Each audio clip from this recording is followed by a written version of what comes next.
Sayeeda Warsi, the Conservative Lord Peer, endorsed a report by the Muslim Council of Britain, i.e. the most prominent voices of what is supposed to be the normal voice of British Muslims, which said that the grooming gangs were so-called, I quote, so-called, and put grooming gangs in inverted commas.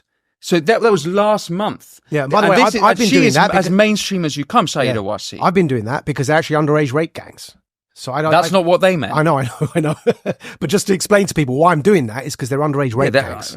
Grooming is too soft a term on them. Agreed. Yeah. But they see it, the implication is absolutely that they were underplaying what they was. Yeah, I know. I'm aware. Yeah. So it's not just these guys that I would say radicals. I mean, Dilly Hussein. I want to understand 5 pillars as well. But so this is the picture. This is what I'm so worried about. Mr. Dilawar Hussein is a former member of Hizb ut-Tahrir, which, against my advice, is now a proscribed organisation in Britain. I don't think it should be, but nevertheless it is. It shouldn't be. No, it's not a terrorist organisation. It's an extremist organisation, but that's a different topic. Fact is, he's a former affiliate of Hizb ut-Tahrir. If I said member, definitely an affiliate. Could have been a Daris or a Hizbi. They had 2 stages of membership and affiliation.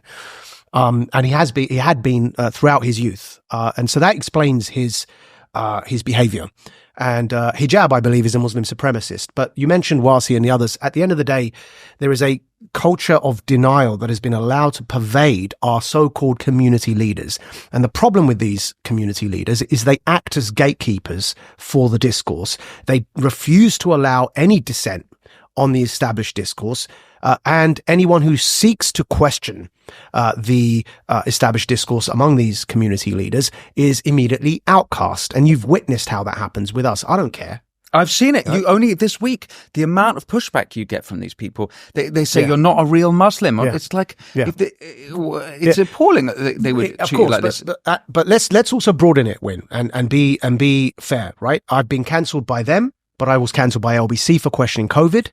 I was cancelled by, let's call it, polite society for the COVID stuff and the Ukraine war. When you stuff. go against your own tribe, right, you are punished. Yeah, I know that as well. And the problem here is why am I mentioning it at this juncture though? Right, not for sympathy, is genuinely we need to start getting real. If we don't recognize that often, not always, but often, the voices that are attracting the most hate are because they're onto something and they're over the target. And if we don't start in solidarity, supporting them instead of conveniently letting them go by the wayside because there, but for the grace of God, go I, right? And then thinking, thank God that's not me. What happens eventually is the shit show, sorry for swearing on your show, that we eventually see today that Britain is, right? What we needed to have done a long time ago was support what we were trying to do with counter-extremism, what you were trying to do with the Antifa stuff, right? What we were trying to do on the COVID stuff, right? Or on the now on the grooming gang stuff. This is all stuff that isn't new, that people didn't support. Now look at Britain today, right? Look at what happened as a result of us all standing on the sidelines. So yes, this Warsi and the community gatekeepers have, Warsi isn't a Muslim supremacist, but she does have to move on these topics. And whether she likes it or not, she's going to need to move on this topic of underage rape gangs. Because the fact is, there is a disproportionate number of British Pakistanis engaged in the organised gang context of this type of underage sex crime, just like that Albanians in London are disproportionately represented in the drug trade. That is not a controversial thing to say. If it is a controversial thing to say, then we're in a real problem, because then we're in denial of facts. And the denial of facts is what got us to this stage. Let's leave the figure. It doesn't matter what the figure is that Harris's report originally arrived at, because even the case data is out of date now. It's like double the cases, or triple. You mean the figure 84%? 84%. Because that figure was on an old report when the case data was at least a third of what it is now. We've got more evidence now, not less, right? And if you, let me, for Warsi's sake, let me just explain something to her calmly. So I hope people listen to this rationally, right? I know I'm animated, but everyone should be animated with the question of underage rape, right? But let me explain something calmly. The population of Britain's Muslims, the percentage of Britain's Muslims is under 10%. France is 10%. Let's say we're around 6% in Britain, right? And that's kind of rough, right? Not all of those are Pakistani. So let's first of all remove the women, because all of those convicted for underage rape gangs are men. Mm-hmm. Right. So if Britain's Muslims are 6%, take 50% away from that, which is women, and you end up with 3% of Britain's Muslims are adult males. Yeah. But remember, some of them are children, right? But still, okay, let's say 2.5% are adult males in Britain. How many of those 2.5% are Pakistani? Now, we all know that there's loads of Somalis in this country. There's loads of Afghans. There's loads of Persians, right? They're all Muslims. There's loads of Albanians are Muslims, by the way, right? So how many of that 2.5% adult male Muslims in Britain are Pakistani? Again, let's be generous, right? Let's say 1%, even though there's loads of Bangladeshis too, right? But and Indian Muslims. I mean, Muslims are from all over the place. Let's be generous and say 1% of that 2.5% of adult males in Britain are British Pakistani Muslims. Okay. Therefore, there should be, if there's 1% of adult males in Britain who are Pakistani Muslims, that should be proportionately represented in type 1 sexual offence cases, which is the grooming gang or underage rape cases. There should only be 1% of those crimes reflected, right, in the fact that they are British Pakistani. Is that the case? Right? Even if the report that Harris wrote is out of date now, are we seeing a 1% figure? This is what people need to get real with and understand, right? That there will be a hugely disproportionate number. It will be way more than 1% of those crimes are perpetrated by British Pakistani Muslim men. Even if it was only 6% of type 1 offences are underage rape gangs are Pakistanis, that's 6 times more than there should be. And it's way more than 6%, right? So people don't understand the extent of the problem. And the problem, even in Pakistan, exists. It's called bachabazi. Right?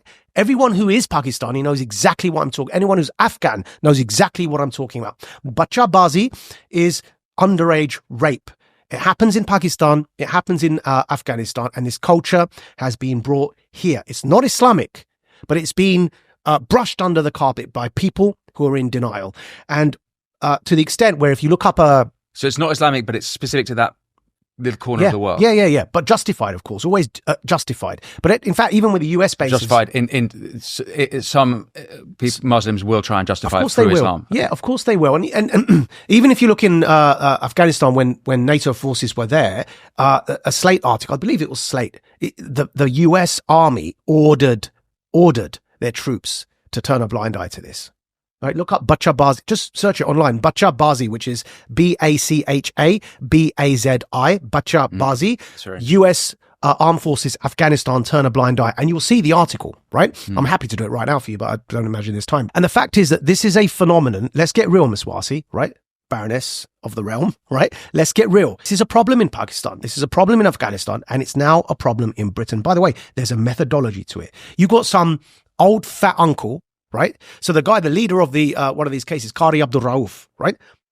Qari, by the way, Qari Abdul Rauf. Abdul Rauf is his name. Qari means it's an honorific title you give somebody who has trained in the art of reading the Quran. And he's in the news articles listed as Qari Abdul Rauf, the leader of the I think that one was the Rochdale one, right? If memory serves me correctly. He's wearing a prayer hat. He's got a beard. Come on, guys. Don't tell me this isn't a problem, right?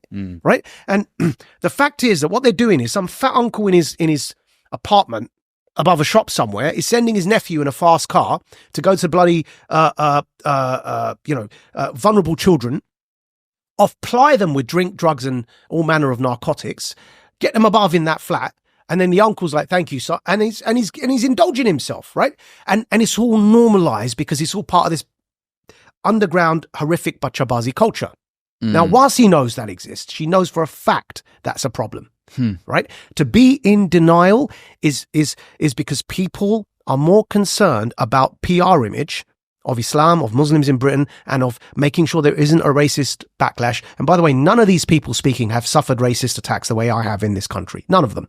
Certainly not Sayeeda Warsi, right? I'm talking violent, physical, knife stabbing attacks. This is growing up in Essex. Yeah. I remember you were attacked in Soho, weren't you, a few years ago? That's what this scar is here, which if you look closer, you'll see. But that was mild compared to, I mean, he tried to stab me in the eye with his key, but that was mild compared to what I've been through with machete attacks and been arrested at 15 by police at gunpoint after being profiled. So I know what racism is in this country, more so than the Baroness of the realm. more so than middle-class, Oxford-educated Muslim supremacist Muhammad Hijab, frankly, who tries to conceal from the people that he's Oxbridge-educated, right? At the end of the day, he's privileged compared to what I've been through. I never went to Oxford, never went to Cambridge, never went to private school, right? All of them look like privileged kids to me. At the end of the day, this is a culture. These people are worried about racism, so they're on hyper defense mode. Now, it's legitimate to be worried about racism. What they need to understand is the thing you're worried about is going to come back with a vengeance if you don't speak the truth. Exactly. Thanks for watching this clip from The Winston Marshall Show. You can click here to watch the full episode. And for more clips like this one, don't forget to subscribe. And as always, be well.